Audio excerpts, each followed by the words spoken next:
it can happen. I mean, we also got to think about what kind of a bubble these people live in as well. The closest people to them, you're great, you're fantastic, you're wonderful, you're the best there ever was. Yeah. There's no one like you. I mean, when Kiss was doing Phantom of the Park, Peter Criss had said there were people who would come up to him and go, "Hey, man, you should just leave this band. You don't need these guys." And I'm sure whoever was telling him this was trying to find a way of making money off him as a solo artist. Yeah. These people are not your friends. And you're just in such a complete bubble.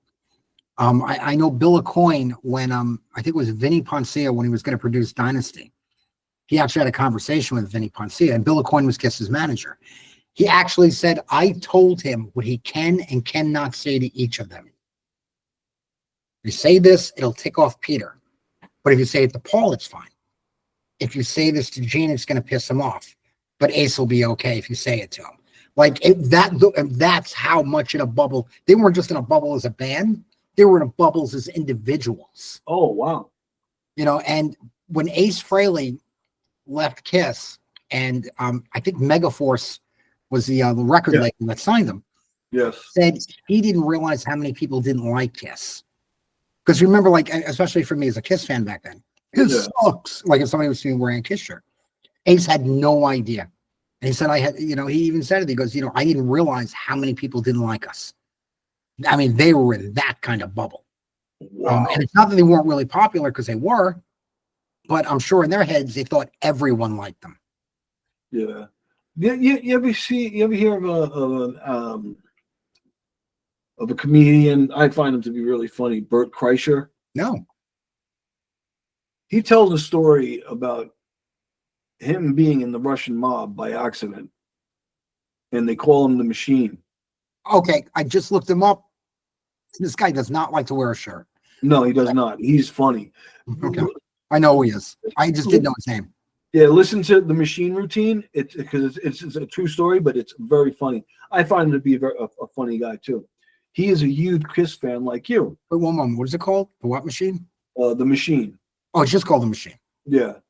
They made a movie based on it, but he has a stand-up routine of it. I would watch the stand-up routine and then watch the movie, so you'll know exactly where it comes from, But he was a big Kiss fan, and somebody said, "Hey, you want to interview Gene Simmons?"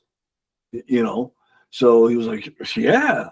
And again, he tells it way better, So he goes to do the pre-interview, and Gene Simmons looks him up. He goes, "Hey, I'm Bert Kreischer. I want to do the pre-interview." And he looks at him. He goes, "No," and shuts the door. On him. Then he goes, "Okay, I'll get him in makeup and stuff like that." And then so he goes again.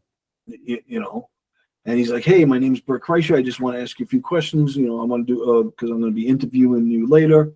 And I guess Gene Simmons said, "Who is this guy? Get him out of here." So Bert Kreischer has to leave. So now he has to tell the segment producer or whoever. He tells this guy who's like, "Hey, he won't let me interview him."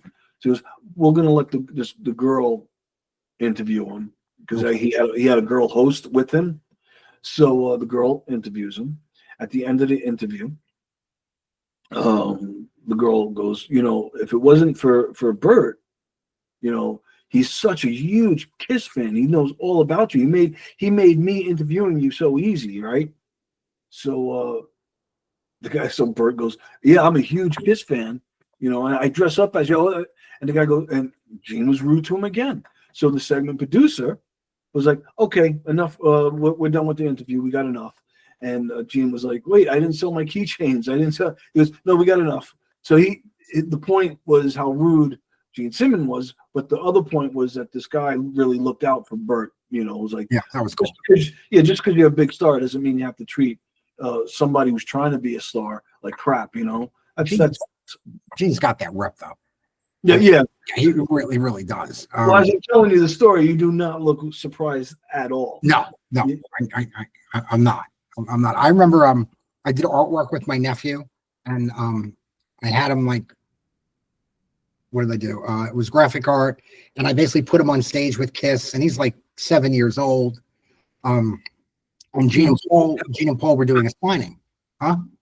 Gene contacted until you removed. No, that wouldn't surprise me. I don't care if it's just a picture on his wall. That's a copyright infringement. Give me $5. Whatever. But what happened was Gene and Paul were doing a signing at Tower Records, and I went to the signing because I wanted them to sign this before I gave it to my nephew. Oh wow! Paul looked at it and he just goes, and he signs it. Gene, give me 1 minute. I'll use a paper towel that I got over here. Gene looks at it like, And when he goes to sign it, this is what happens. Oh, I didn't realize I wasn't on camera. So Gene goes to sign it, and he's going like that, so the whole thing's moving while he's signing it. I slapped my hand down on it, and he had an assistant behind it, and we happened to do it at the same time. That way it would stop moving while he's giving his signature. Oh my God. And then I take it back from him, and I'm a little ticked off because I'm like, that was just fucking disrespectful. Yeah. And he looks at me and he goes, thank you very much. Like that. And I go, yeah, whatever. And I walk away. I mean, I never told my nephew that happened. My nephew's in his 20s now. He's not, he's like 26. God, I can't remember. But so if I told him now, it wouldn't have the same reaction. Like his feelings would hurt like when he was a kid. But also wasn't directed at my nephew. It's just, Gene's just disrespectful. I heard a story from a guy who worked with Kiss. Like legitimately worked with them. Like, remember I told you that friend I had, she was backstage a lot and everything else? That's because he was her boyfriend at the time. So he was backstage a lot. And he said Gene was like at a convention or something. And there was a kid, some teenager or a 20-year-old who was like, Gene, hey, man, I got this magazine. It's from Europe. It's an import. I had to pay, more money for it, than a regular magazine. Can you sign it for me? And Gene is with somebody else who's got a box of like little memorabilia or whatever. Gene looks at it and is like, nice. And then he drops it in the box and walks away. And the kid is like, what is he doing? But he's completely intimidated. And the guy that was with him said, hey, Gene, he wasn't giving it to you. He just wanted you to sign it. You just basically stole that magazine from him. And Gene said, I don't give a shit. He'll still buy my stuff. Yeah. So like Kiss is my favorite band, but I'm fully aware. Oh, wow. That Gene's an asshole. Like I like Gene as the Demon. I like Gene and Kiss. I love songs like Calling Dr. Love. And Watching You. But I never want to like hang out with the guy. It's kind of like I know my idol. It was not really my idol. Paul Stanley was. Like you said, don't meet your idols. I'm fully aware Gene is an asshole, but fortunately I got to experience it pretty much from a distance, except for that one signing. Yeah. It's easier to accept it that way than if you actually meet them. Like that friend of mine who would get backstage. They were her favorite band. She can't even listen to them anymore because of the way she saw how they were. She said, I can't. And she still likes the songs, but she can't bring herself to hear them. Wow. That sucks. Yeah.